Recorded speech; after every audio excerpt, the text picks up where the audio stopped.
Defence ਸਕੱਤਰ ਪੀਟ ਹੈਗਸੈਥ ਇੱਕ ਵਾਰੀ ਫੇਰ ਵਿਵਾਦਾਂ ਦੇ ਵਿੱਚ ਘਿਰ ਗਏ ਨੇ।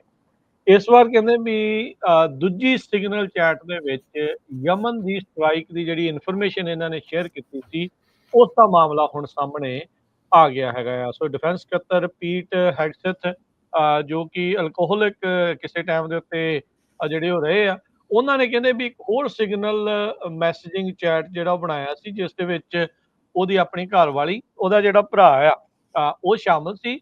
ਤੇ ਉਹੀ ਮਾਰਚ ਦੀ ਜਿਹੜੀ ਮਿਲਟਰੀ 에ਅਰ ਸਟ੍ਰਾਈਕ ਆ ਯਮਨ ਦੇ ਉੱਤੇ ਹਾਊਥੀ ਮਿਲੀਟੈਂਟਸ ਦੀ, ਉਹ ਇੱਕ ਹੋਰ ਚੇਨ ਦੇ ਵਿੱਚ ਉਹਨਾਂ ਨੇ ਜਿਹੜੀ ਸ਼ੇਅਰ ਆ ਉਹ ਕਰ ਦਿੱਤੀ ਸੀ। ਨਿਊਯਾਰਕ ਟਾਈਮਜ਼ ਨੇ ਇਸ ਬਾਰੇ ਜਿਹੜਾ ਆ ਉਹ ਹੁਣ ਰਿਪੋਰਟ ਕੀਤਾ ਹੈਗਾ ਆ। ਇਹ ਕਮਰਸ਼ੀਅਲੀ ਅਵੇਲੇਬਲ ਐਪ ਹੈਗੀ ਆ ਸਿਗਨਲ ਚੈਟ। ਇਹ ਆਥੋਰਾਈਜ਼ ਨਹੀਂ ਕੀਤੀ ਹੈਗੀ, ਉਹਦਾ ਕਲਾਸੀਫਾਈਡ ਤੇ ਸੈਂਸਿਟਿਵ ਨੈਸ਼ਨਲ ਡਿਫੈਂਸ ਇਨਫੋਰਮੇਸ਼ਨ ਦੀ ਜਿਹੜੀ ਜਾਣਕਾਰੀ ਇੱਕ ਦੂਜੇ ਨਾਲ ਸ਼ੇਅਰ ਜਿਹੜਾ ਉਹ ਕਰਨ ਦੇ ਲਈ ਇੱਕ ਬੰਦਾ ਜੋ ਕਿ ਜਿਹਦੇ ਵਿੱਚ ਇਸ ਗਰੁੱਪ 'ਚ ਕਹਿੰਦੇ 13 ਜਾਣੇ ਸੀ, ਉਹਨਾਂ ਵਿੱਚੋਂ 13 ਚੋਂ ਇੱਕ ਜਾਣੇ ਨੇ ਕਨਫਰਮ ਕੀਤਾ ਆ ਇਸ ਚੈਟ ਦਾ ਜਿਹੜਾ ਨਾਮ ਡਿਫੈਂਸ ਟੀਮ ਹਡਲ ਕਰਕੇ ਜਿਹੜਾ ਉਹ ਰੱਖਿਆ ਗਿਆ ਸੀਗਾ। ਕਹਿੰਦੇ ਵੀ ਹੈਗਸੈਥ ਦੀ ਜਿਹੜੀ ਵਾਈਫ ਜਿਨ੍ਹਾਂ ਦਾ ਨਾਮ ਜੈਨੀਫਰ ਆ, ਇਹ ਸਾਬਕਾ ਫੌਕਸ ਨਿਊਜ਼ ਦੀ ਪ੍ਰੋਡਿਊਸਰ ਵੀ ਆ। ਉਹਦਾ ਭਰਾ ਫਿਲ ਹੈਗਸੈਥ, ਜਿਸ ਨੂੰ ਹੁਣ ਪੈਂਟਾਗਨ ਨੇ ਹਾਇਰ ਜਿਹੜਾ ਉਹ ਕਰ ਲਿਆ ਆ ਡਿਪਾਰਟਮੈਂਟ ਆਫ ਹੋਮਲੈਂਡ ਸਿਕਿਉਰਿਟੀ ਦੇ ਲਈ, ਉਹ ਲੀਅਜ਼ਾਨ ਤੇ ਸੀਨੀਅਰ ਐਡਵਾਈਜ਼ਰ ਦੇ ਤੌਰ ਦੇ ਉੱਤੇ ਉਸ ਨੂੰ ਬਣਾਇਆ ਹੈਗਾ ਆ। ਤੇ ਡਿਫੈਂਸ ਸੈਕਟਰੀ ਦੇ ਨਾਲ ਬਹੁਤ ਵਾਰੀ ਉਸਨੇ ਟਰੈਵਲ ਕੀਤਾ ਹੈ ਤੇ ਹਾਈ ਲੈਵਲ ਮੀਟਿੰਗਸ ਜਿਹੜੀਆਂ ਉਹ ਵੀ ਅਟੈਂਡ ਕੀਤੀਆਂ ਆ।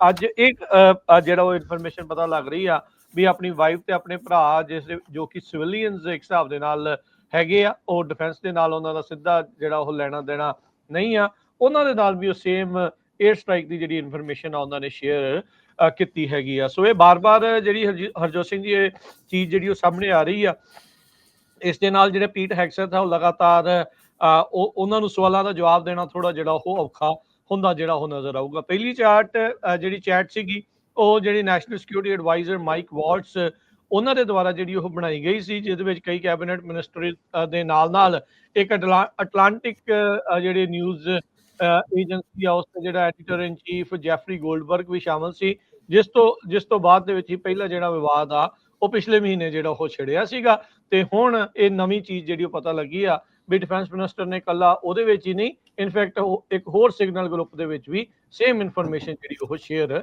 ਕਰ ਦਿੱਤੀ ਸੀਗੀ। ਜੀ, ਅਗਲੀ ਖਬਰ ਵੱਲ ਚਲੀਏ। ਉਹ ਸਟਾਕ ਮਾਰਕੀਟ ਨੂੰ ਲੈ ਕੇ ਆ, ਜਿਸ ਟਾਈਮ ਤੁਹਾਡੇ ਨਾਲ ਆਪਾਂ ਖਬਰਾਂ ਸਾਂਝੀਆਂ ਕਰ ਰਹੇ ਹਾਂ। ਡਾਓ ਜੋਨ ਇੰਡਸਟਰੀਅਲ ਇੱਕ ਵਾਰੀ ਫੇਰ 1000 ਪੁਆਇੰਟ ਤੋਂ ਥੱਲੇ ਚਲੇ ਗਿਆ ਹੈਗਾ। ਪ੍ਰੈਜ਼ੀਡੈਂਟ ਟਰੰਪ ਉਹਨਾਂ ਨੇ ਇੱਕ ਵਾਰੀ ਫੇਰ ਜੋ ਪਾਵਲ ਆ, ਜਰੋਮੀ ਪਾਵਲ, ਉਹਨਾਂ ਨੂੰ ਅਟੈਕ ਕੀਤਾ ਵੀ ਈਵਨ ਦੋ ਹੁਣ ਉਹ ਇੰਟਰਸਟ ਰੇਟ ਘਟਾ ਵੀ ਦੇਣ ਤੇ ਇਕੋਨਮੀ ਦੇ ਉੱਤੇ ਜਿਹੜਾ ਬੁਰਾ